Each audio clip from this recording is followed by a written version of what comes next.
Yashodanandana Prajajananandana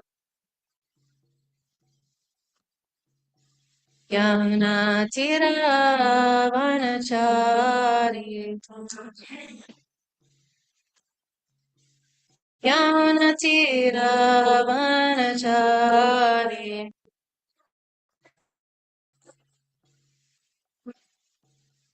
Jayadatta Madhava Kunjavihari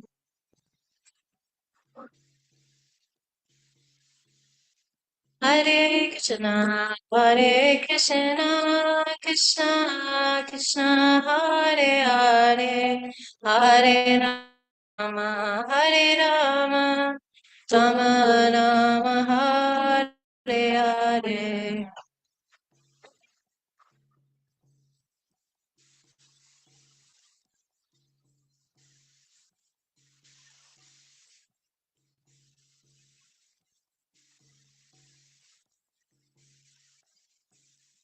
Hare Krishna, Krishna Krishna, Hare Hare, Hare Rama, Hare Rama, Rama Rama, Hare Hare.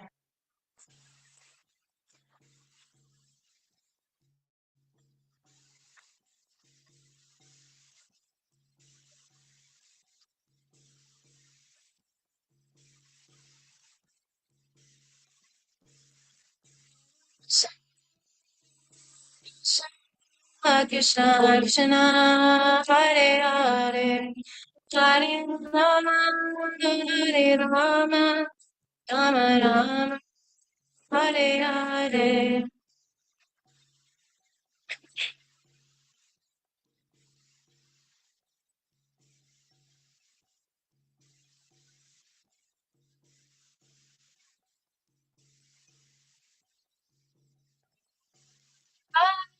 Krishna Krishna, Krishna Hare Hare, Hare Rama, Hare Rama, Rama Rama, Hare Hare.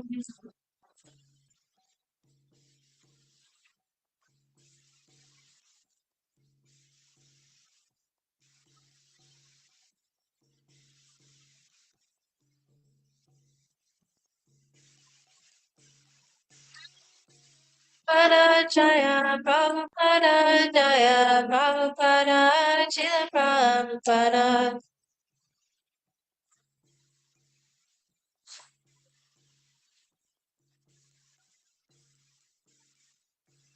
Vaki Jai Om Srimad Paramahamsa Parivajkacharya Shri Srimad Its Divine Grace A.C. Bhaktivedanta Swami Maharaj Srila Prabhupada Ki Jai Om Srimad Paramahamsa Parivajkacharya Shri Srimad Bhakti Siddhanta Saraswati Goswami Maharaj Prabhupada Ki Srimad Bhagavatam Ki Nita Gaur.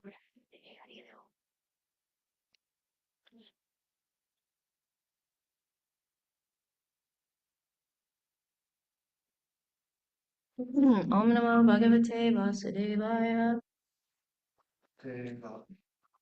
Om Namo Bhagavate Vasudevaya. Om Namo Bhagavate Vasudevaya. Reading from Canto 6, Chapter 12, Dhritarashtra's Glorious Death, Text 11. Purusha Prakritir Vyaktam Atma Bhutendriya Shaya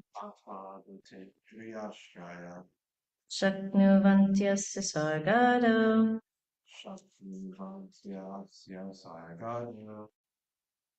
Navina Yadanugrahat Purusha Prakritir Vakyam Atma Bhutendriya Shaya Shaknuvantyasya Sargado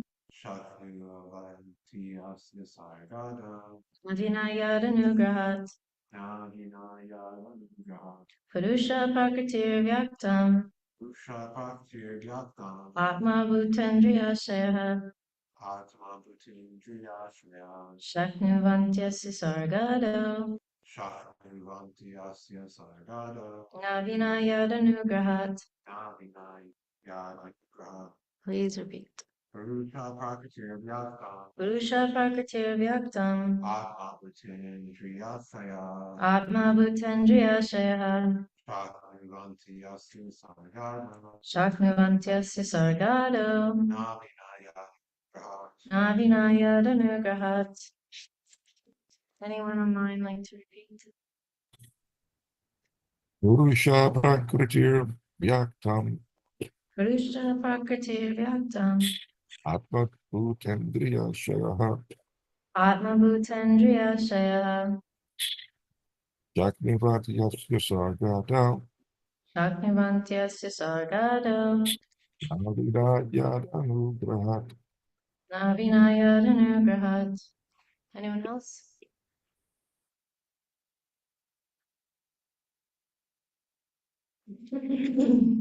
Okay. Purusha, Purusha, the generator of the total material energy. the generator of the total material energy. Prakriti, Prakriti, the material energy or material nature. material energy or material nature. Vyaktam, Vyakta, the principles of manifestation. principles of manifestation. Mahatattva. Atma, Atma, the false ego. false ego. Bhuta, Bhuta, the five material elements. five material elements. Indriya, Indriya, the 10 senses. 10 senses. Ashaya, Ashaya, the mind, intelligence, and consciousness. the mind, intelligence, and consciousness. Shaknuvanti, Shaktivanti, are able. Asya, Asya, of this universe. of this universe. Sarga Adam, Sarga, Arada, in the creation, the creation, etc. etc. Na, Na, not. not. Vina, Vina, without. without. Yat, Yat, of whom. of whom. Anugrahat, mercy. Mercy. Translation and purport by His Divine Grace A.C. Bhaktivedanta Swami Prabhupada, Srila Prabhupada.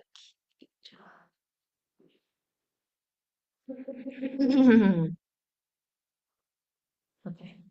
The three Purushas, Karna Dakashai Vishnu, Garbha Dakashai Vishnu, and Shira Dakashai Vishnu, the material nature, the total material energy, the false ego, the five material elements, the material senses, the mind, the intelligence, and consciousness, cannot create the material manifestation without the direction of the Supreme Personality of Godhead. Purport. As confirmed in the Vishnu Purana, Parasya Pramana, Shaktis Tatedam Akilam Jagat. Whatever manifestations we experience are nothing but various energies of the Supreme Personality of Godhead. These energies cannot create anything independently. This is also confirmed by the Lord Himself in Bhagavad Gita 9:10. Mayadhyakshena prakriti suyate sachadacharam. This material nature is working under my direction, O son of Kunti, and is producing all moving and unmoving living beings. Only under the direction of the Lord, the Supreme Person, can Prakriti, which is manifested in 24 elements, create different situations for the living entity. In the Vedas, the Lord says, Madhya Mahimanam cha Paraprameti Shabditam Vetsyasya Nugrahitam me Samprashner Vivitam Hridi. Since everything is a manifestation of my energy, I am known as Parabrahman. Therefore, everyone should hear from me about my glorious activities. The Lord also says in Bhagavad Gita 10:2, Aham Adir Devanam. I am the origin of all the demigods. Therefore, the Supreme Personality of Godhead is the origin of everything, and no one is independent of him. Srila Madhvacharya also says, Anisha Jivarupena. The living entity is Anisha, never the controller, but is always controlled. Therefore, when a living entity becomes proud of being an independent Ishvara or God, that is his foolishness. Such foolishness is described in the following verse.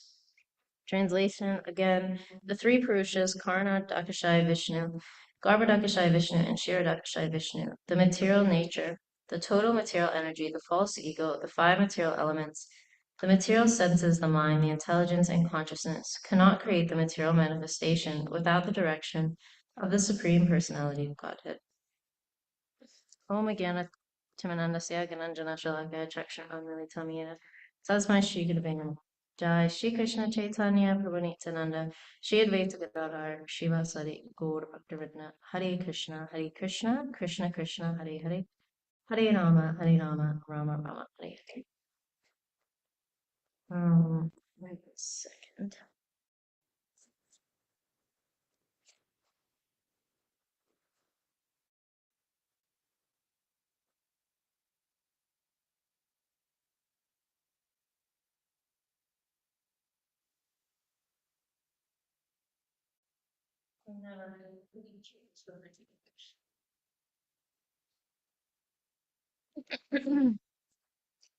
Okay. Sorry for my voice. Pro tip, don't eat a tablespoon of peanut butter before doing public speaking. It's not good.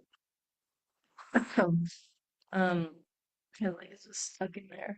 So we're hearing today about well, the essence of what I got from this verse is that, everything, the whole material creation is going on so perfectly that it looks like there's no controller behind it. But in actuality, the Supreme Personality of Godhead is behind the whole cosmic manifestation. But he does it so expertly that it seems like there's no controller. So, for example, if you're riding on an airplane, then the pilot is flying the airplane. But, if you really only realize it's a pilot if you feel some turbulence or whenever you turn, then we become more conscious of it. But otherwise, it just feels like, I mean, they even have self-flying jets now. It just feels like the airplane is pretty much doing it itself, or you're not so conscious of like, oh yeah, there's actually somebody driving this thing. So in the same way with Krishna, it's like everything's going on so smoothly that sometimes, well, if you don't have knowledge, then it could seem like, oh yeah, it's just things are happening automatically, like Prabhupada would say. But yeah, I don't know about anybody else, but as a child, I spent a lot of time in the forest. So I used to look at like the ferns and how they'd be all curled up and then whatever they'd unfold or like a leaf.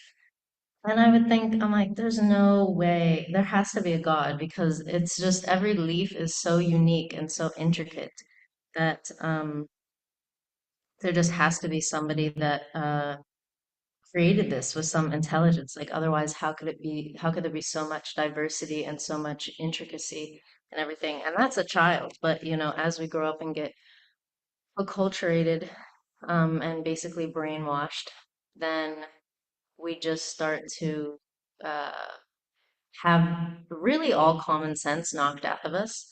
I'll be honest, I think school really just like I was talking to a devotee about this yesterday. I'm trying to remember the context of we were talking about. But anyway, the main point being that, yeah, really, we just, as children, a lot of times will ask the right questions, or like even kids can, like see ghosts or things like that because they don't know that they're not supposed to be asking these kind of questions or thinking these kinds of things. And then I remember hearing one example of a devotee in New Zealand that was asking these kind of questions, like bigger life questions to the teacher, and the teacher's just like, oh, you're just asking those kinds of questions because you're young. But once you actually grow up and mature, you'll realize there's no point in even asking those kind of questions, about like, why do we even exist or questions like that. So then you're just kind of like bullied in a sense or gaslit into not asking any questions about life, which is really dumb when you think about it and is pretty like demoniac. Uh, of course, the teachers or parents or whoever have also been acculturated that way, so they're not even necessarily doing it out of malicious intent, but that's just the material world for you. We wanted to come into the material world to forget. So, and Maya does a really good job at using things even like peer pressure to make sure that that happens. But in actuality, the child's thought was right, that there is a creator behind this cosmic manifestation. Even, well, taking the example of a child the other way, that example, I think Prabhupada gave that, you know, like a child could just see a car moving, right? And then just think, oh, it's just moving automatically, like it's a sentient being, basically. So it's doing all the work. But the parent knows, because the parent has more intelligence, than they know, oh no, there's a driver inside the car, there's someone moving this cosmic manifestation. So I've been reading in, again, in the third canto, all about the uh, process of creation. So the questions now Vidura is asking Maitreya. And it's basically like, it's kind of, I mean, at least from what I gathered, it's like Sankhya Yoga. So it's speaking about the creation of the universal form. And then in the chapter, further inquiries by Vidura. Um, Yeah, it's just, it's so nicely explaining Krishna's pastimes, like synthesizing, okay, Krishna's pastimes, and then I'll go back and forth between talking about Krishna's pastimes to speaking about the creation of the cosmic manifestation. So this is text 4 of, sorry, it's 374. Translation: by his self-sheltered potency of the three modes of material nature, the Lord has caused the creation of this universe. By her, he maintains the creation and conversely dissolves it again and again. Purport: this cosmic universe is created by the Lord for those living entities who are carried away by the illusory thought of becoming one with him by imitation. The three modes of material nature are for the further bewilderment of the conditioned souls. The conditioned living entity, bewildered by the illusory energy, considers himself a part of the material creation due to forgetfulness of his spiritual identity, and thus he becomes entangled in material activities life after life. This material world is not for the purpose of the Lord himself, but is for the conditioned souls who want to be controllers due to misuse of their God-gifted minute independence. Thus the conditioned souls are subjected to repeated birth and death. So I was just listening to a lecture this morning and hearing Devamrita Maharaj explain that the cosmic manifestation is like an amusement park. So all the kids go to the amusement park during the day, and then explaining how, you know, is it during the night of Brahma, then all the living entities are like, yeah, and then they come back out. So basically, yeah, it's an amusement park going on during the day, and then it's like the kids all just like go to sleep in the amusement park, and then the whole thing is dismantled, and then the whole thing is assembled again the next day, and then somebody goes, wakes up the kids, and they're like, yay, kids, we're playing again.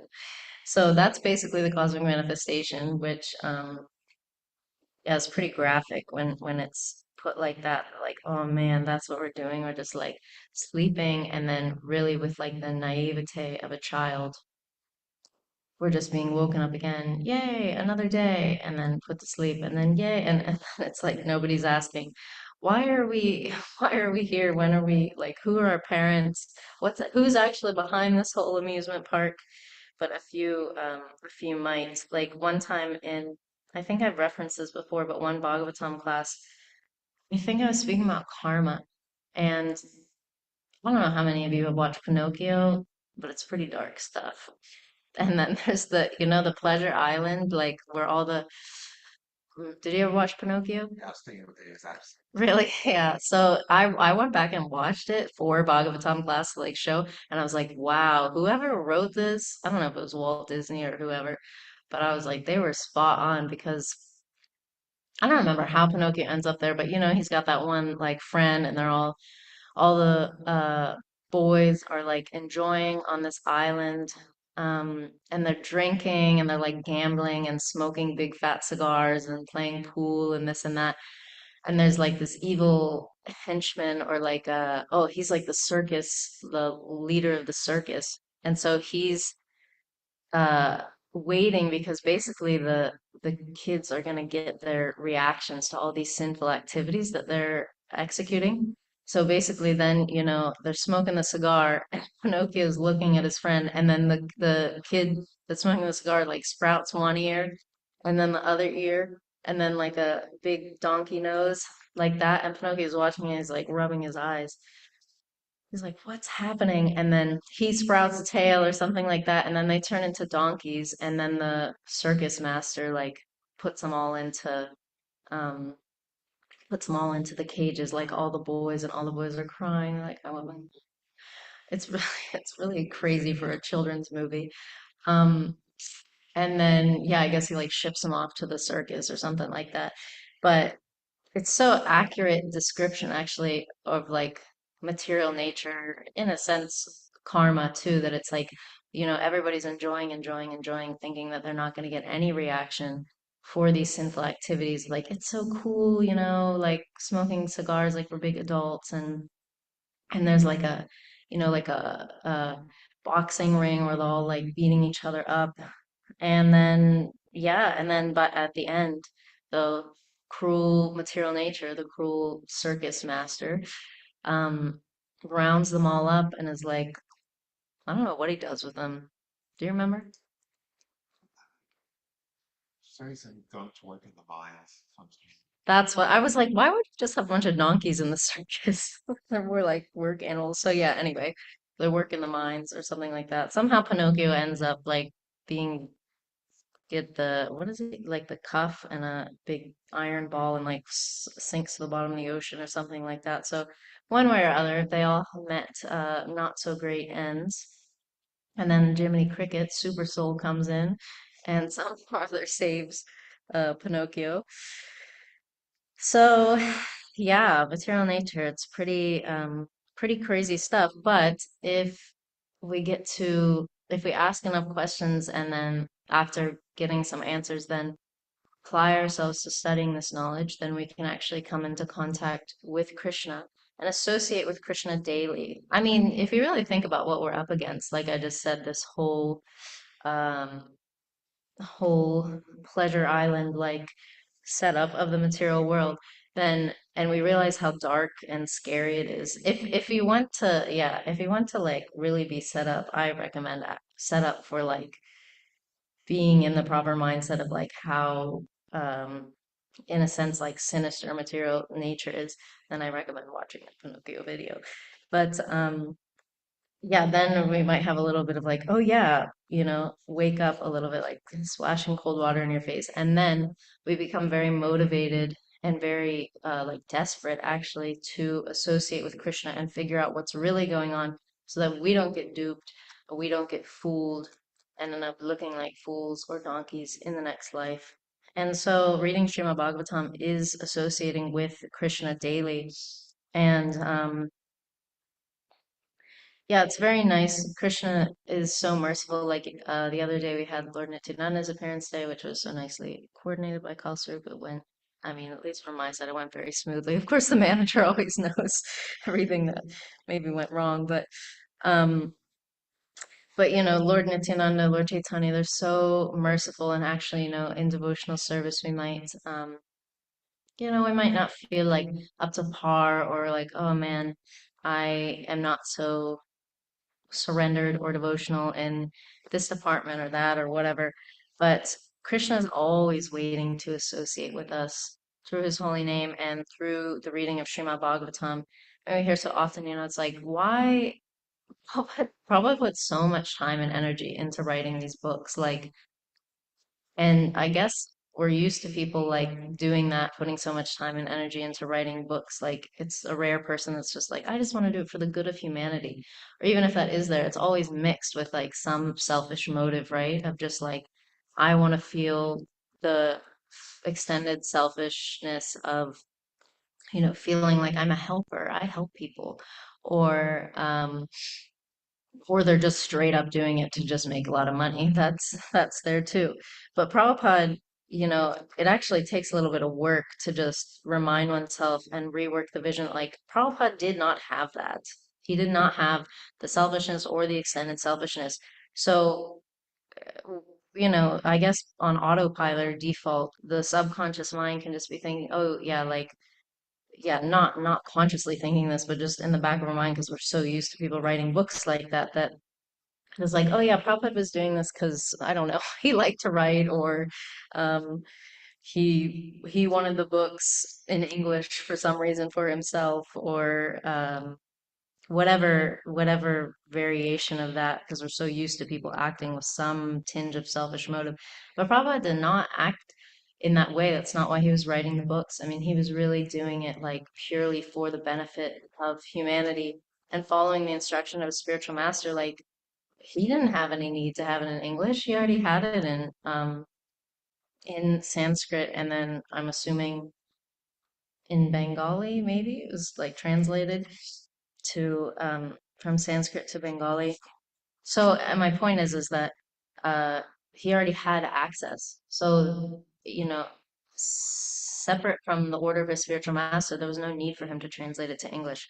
But he was up, practically every night from like 12 or 1, whenever he would get up, and is translating these books and doing it at such a, like, trying to do it before he leaves this body, before he leaves our vision, and was so adamant about his books being printed in a timely manner. Like, there's a, not just a timely manner, in a superhuman timely manner.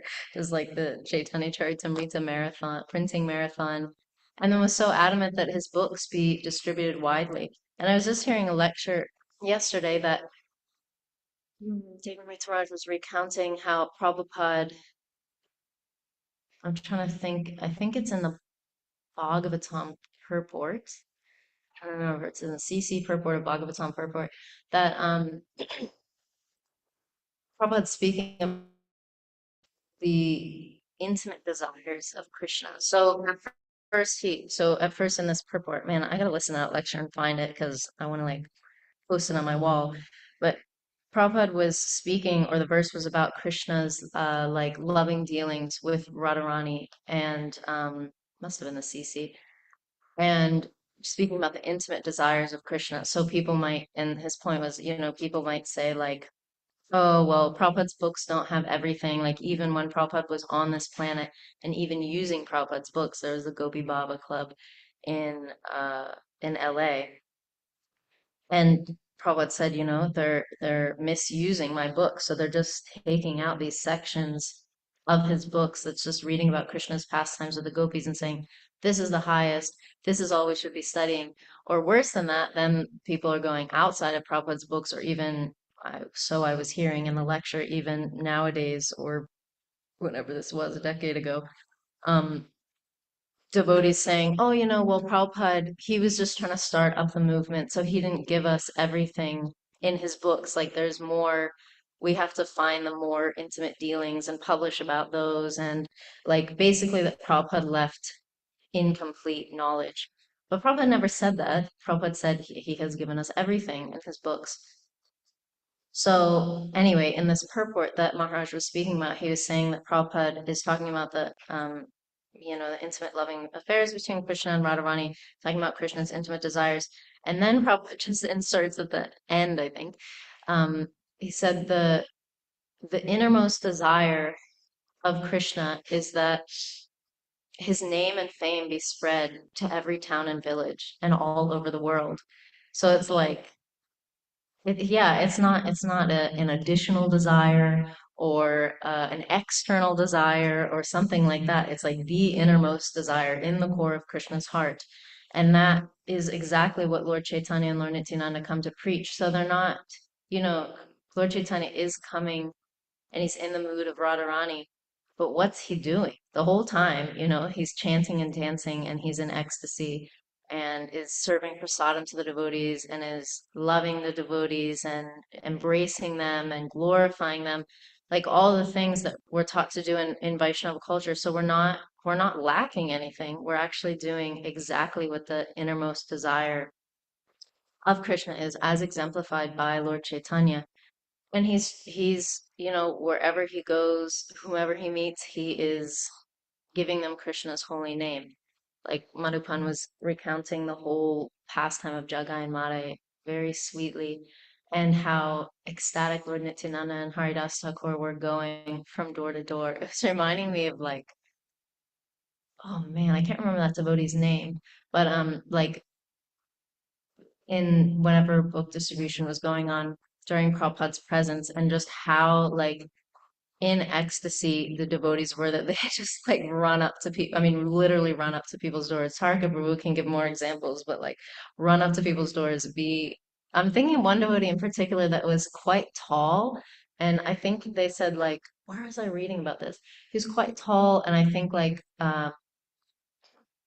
good looking, and he was really like his methods were really like out there, I guess, or he was just like kind of an extreme person, but would just like no, why not ran up to somebody's door, like knocked on the door, and then the person opened the door and they were like so freaked out. I think that they passed out. I don't think the devotee passed out, but I think that the person passed out, the woman.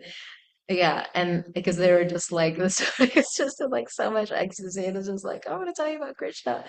Um, I don't know where I heard, I've heard that story multiple times and I can't remember. Um, so yeah, anyway, what I was making some point about, oh yeah. So this is Krishna's innermost desire, not that we make people pass out, but that we share his name and fame wherever we go. And oh, and Lord Nityananda and Haridas Thakur were so excited. And so that's what I was thinking about, the devotees just like being in so much ecstasy that they're practically just like running from door to door. And I've heard so many devotees give that yeah, that feeling on book distribution specifically in relation to door. So I find it pretty tough and austere. We had to do it during COVID, and it was Jiva Pandit can probably tell you too. It's pretty nerve-wracking, I think, going up to people's doors. Yeah, especially in West Philly was interesting. You never know like who you're gonna meet, but it's fun too. Like you actually get a lot of mercy that way, and people are quite touched. Like I remember there was a snowstorm. It was so much snow, like had to be over a foot of snow. Do you remember that? Were we ever there? It was like so, like nobody could go anywhere. And then for some reason, I don't know if I think Jiva Pandit did a couple doors, and then I went out just like walking around the block because it was during COVID. And the snow was so high, and I'm like it was such a workout just going around our block alone. And I was going to the doors, and people just felt so bad, and were just like, "What the heck are you doing?" That then they were willing to give. So there's a lot of mercy to be received on door to door as well. And yeah, I digress. But going back to the point, the innermost desire of Krishna is, I mean, Lord Chaitanya and Nityananda are coming to just flat out, very clearly demonstrate and say what is the innermost desire of Krishna. Not that, oh, you should only read about the gopis, you should dance with Krishna like the gopis. Yeah, you should just sit in solitude and hear about these things. It's like, no, you should go out there and just inspire everyone by basically by your blissfulness, inspire everyone to take to the process of Krishna consciousness. Because really, that's like, that's what everybody's looking for. I mean, think about in the case of like, well, anything in the material world, like even a job or a car, a relationship, drugs, whatever it might be, that people are inspired to try something out and take to something because they hear good consumer reviews, and they see another customer that's happy. So whether it be a car and they're like, wow, that person looks so cool, so happy. I want to be like that. Therefore, I have to have this Audi, or drugs. That's pretty much how like the drug trade goes on. Because no, I mean, nobody even looks at somebody. If you just go up and look at somebody addicted to crack cocaine, then you're probably not going to be very inspired to, try out crack cocaine. But if somebody's, glorifying it and talking to you about it, and it's like, oh my God, you just feel so good and you get so hyped up, or you're so whatever Adderall or this or that, you get so focused and it makes you so productive or like whatever, then the desire, the seed of desire is lodged in the heart. And then it's like, oh yeah, I should try that out. Then I'll be more happy and I'll be more productive. And so if somebody sees that, well, we're actually very happy in Krishna consciousness, and are extolling the glories of taking up to the process of bhakti, then they'll also get that in the same way. They'll get a desire seed lodged in their heart, and that might not fructify right away. But if you say keep in contact with that person, then they just get a little ping on their phone and they get reminded, oh yeah, that desire seed is still there. Even if you're not telling them, hey, did you try out chanting Hare Krishna yet? Just by seeing your name or something like that, then they become inspired. Um, oh yeah, that's right. I met that person and they did look pretty happy. Yeah. So, and also prasad. Well, that's the easy one. If you give somebody prasad, then it's like the desire seed has been firmly planted. As long as it's, yeah, not burnt or something. Maybe even if it's burnt. But then they're like, gotta have that again. God, that's addictive. So yeah, desire is very important, and so it can work against us, um, both in our personal lives and also in preaching Krishna consciousness. It was like, no, this person was taking to bhakti, and then their, ex-boyfriend texted them and was like, hey, I've been thinking, it'd be really nice to get back together. No, the desire seed has been planted. Or it can work in the favor of the devotees that, people are taking up, adding more and more bhakti sense objects into their lives just by our association. And that's also why association is so important for us as well, because if we just have to be careful and also be humble and realize our level of advancement that we're associating with devotees and we want to help devotees. At the same time, we have to be cautious and conscious of not having, yeah, like desire seeds that we don't really want or that have been seemingly like burnt up, replanted into the heart. So you have to be an expert gardener and careful, like, I don't really want that weed in my garden. No thanks. You don't have to say that to them while they're selling you their problem or whatever. But we have to be careful to water the Bhakti Lata beach and make sure that the weeds don't outgrow it and pluck the weeds like an expert gardener. So I think I'm going to stop there and see if anybody has any questions or comments. Call through. Yeah, I just have a comment. Yes. Do you have in mind? Some questions. Yeah, I guess I have a comment. Just connecting some things that you said in class, at different points in the class. That in the beginning you were talking about brainwashing by modern society, especially the school system. And then later talking about saying like, oh, Prabhupada didn't give everything, or there's other things that we left out, or this, like all of these things that people come up with. And actually, I think the two in its manifestation are connected because we become brainwashed with all these ideas from modern society. And then we read Prabhupada's books and they disagree with them. So then, what are we to do?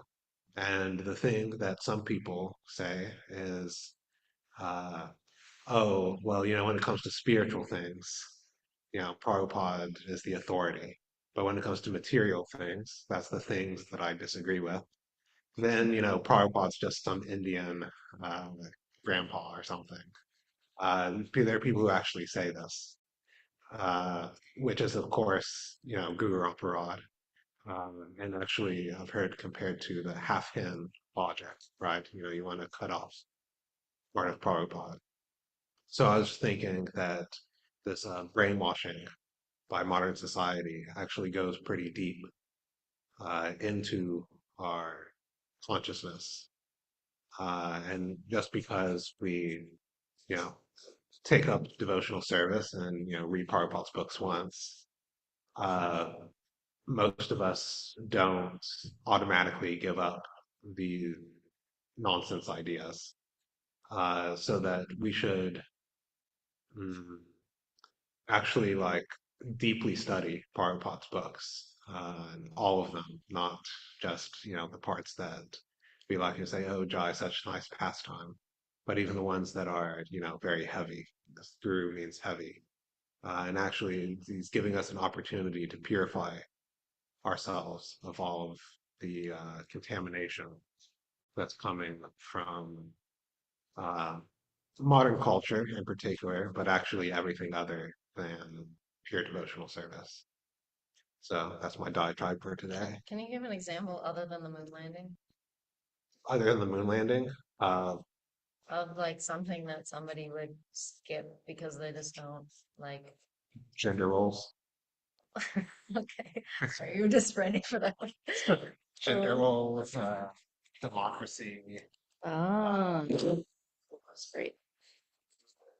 hierarchy, egalitarianism. Mm, Uh, got a whole like list. there's so many things, right? Wow. Like you just read through Prabhupada's books and you see that everywhere he's um, talking against nasty Western culture, as he called it, which includes all the science, uh, materialistic science, philosophy, social movements, everything, but we're attached to these things. So whether it's the moon landing or anything else, we have Prabhupada as our authority. Interesting. I'm thinking, why are we so attached to them? Like, is it just that the false ego doesn't want to give it up? Or we want to be right or not admit that we like, basically, we have everything we've learned is like really not true. Yeah, well, it's difficult to change, right? People don't want to admit that they're wrong, right? Like, or that they've been fooled, right? Oh, Because if I believe these things, whatever it is, then uh, and then somebody says, "Oh, this is wrong," and can actually show it, then it means, I've been a fool and, I'm done or something. That's what people think. When actually, we were just indoctrinated. yeah. Yeah. That's a good point. Personally, I never like it's taken me a long time to understand Prabhupada's whole like defeating Darwinism, because I'm just like, they indoctrinate you them, so not even not even teaching you Darwinism, but just the things that we say in like and like, yeah, this is sequentially how things happen. That it's just like your brain can't even make sense of anything else. Like, how could anything else have happened? The entire teaching of modern biology is based around the ideas of Darwin. Yeah. So it's actually it's considered the unifying theory of biology. Wow. Yep, that's why that for me, I'm like, that seems like why it's hard to give up. Now, whereas the moon landing, that's not exactly the center of whatever modern astrology or whatever. Now, the fact that stars are actually like the moon and not like suns, that one is also, I'm like, what? That's like the center of everything we learned in astrology. So yeah, I see how it could be tough. But I was just reading, like I was saying, I was reading the third canto, and it was talking all about how, like the what comes sound comes from ether, and then like this comes from the wind and form, and then the demigods controlling what each one of them controls. Indra controls the arms. And then I was thinking, like, yeah, these parts really shouldn't be skipped, because it's doing exactly what you're saying. It's like rewiring your brain, whether you know it or not, to basically be like, um even if the principles that it's talking about specifically you're not assimilating so much, it's just helping you to see like there's actually a lot more going on than anything that I was taught, and maybe I should be a little bit humble and see. So whether or not I'm like walking throughout my day thinking, oh right, and Indra's controlling my arms and this and that, it's just like Bhagavatam is continually like deprogramming you, like, hey, broaden your vision, broaden your vision. Yeah, so those sorts of um, sections of Bhagavatam are actually, I would say, also central to Prabhupada's mission. Because Prabhupada's mission is to defeat Nirvishesha and Shunyavadi, right? And personalism and voidism. And actually, if you start to recognize that, like if you hear it again and again, you start to recognize that actually not even the material elements are ultimately impersonal. Because when we first read them, because we've been indoctrinated by impersonal physics, we think, oh, there's an impersonal force like the wind or the ether or something, and then the personality is like controlling it.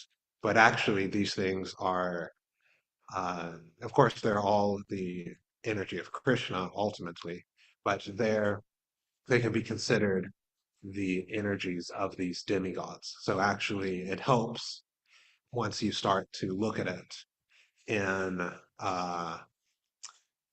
defeating impersonalism in our consciousness. Because actually, if you look at the complete Vedic worldview, it's all based on personalism. Even, so there's the study within Yotish, so within Vedic astrology, there's the study of nimitta or omens. And the idea is not that just like things randomly happen in the world, but that the demigods are trying to communicate things to us. Just totally opposite from the uh, probabilistic worldview of modern philosophy and science and all of this nonsense. So that yeah, so really even like the strange sections of like different things entering into the Mahapurusha, and this demigod controls this and this demigod controls that, aren't there just by accident or just for anthropological reasons, but they're actually included in um, Prabhupada's mission to defeat impersonalism. Good point. Thank you. Okay, I'm gonna see if anybody else has any comments, questions.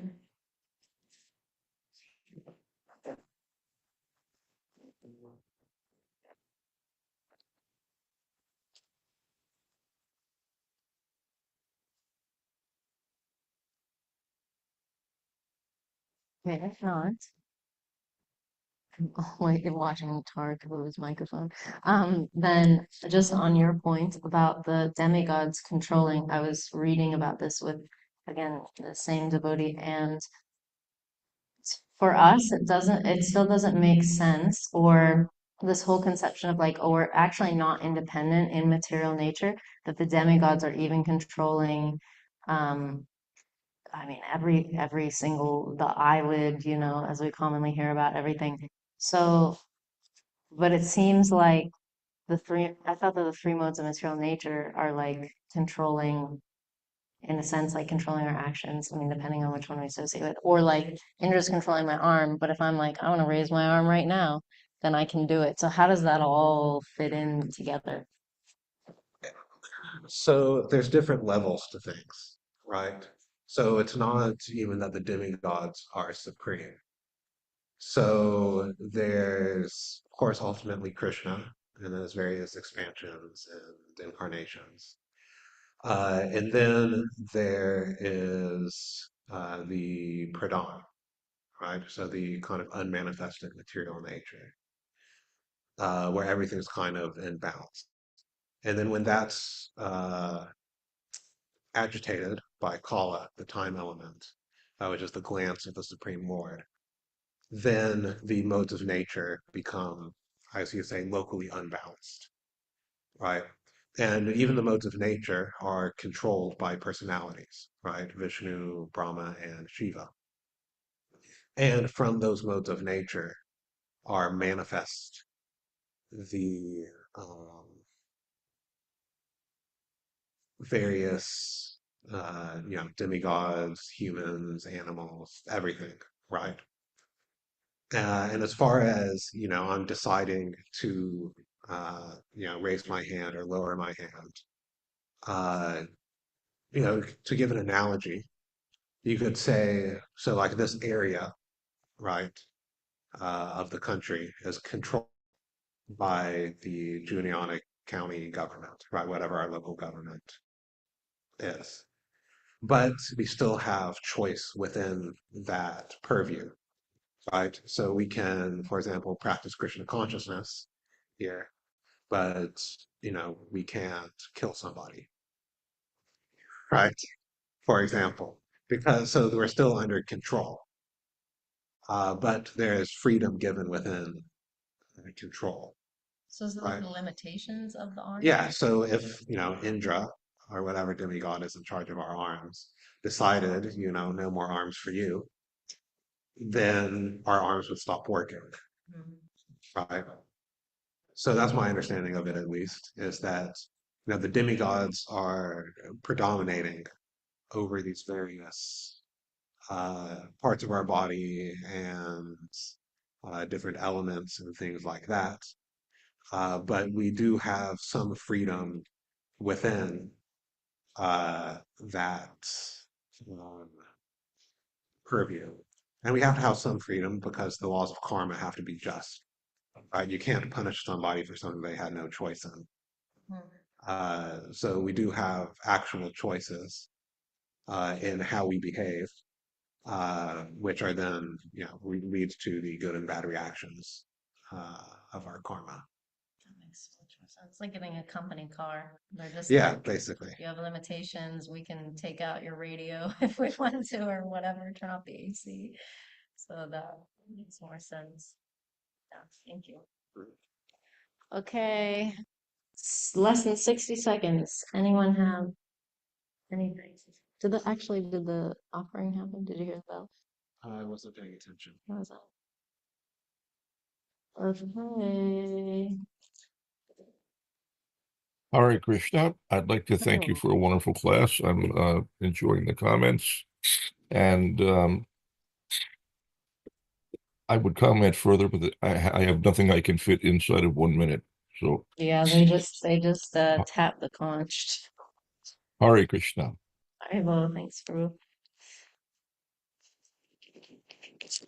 Kancha Srimad Bhagavatam ki jai, Srimad Prabhupada ki jai, Shri Shri Radharani ki jai.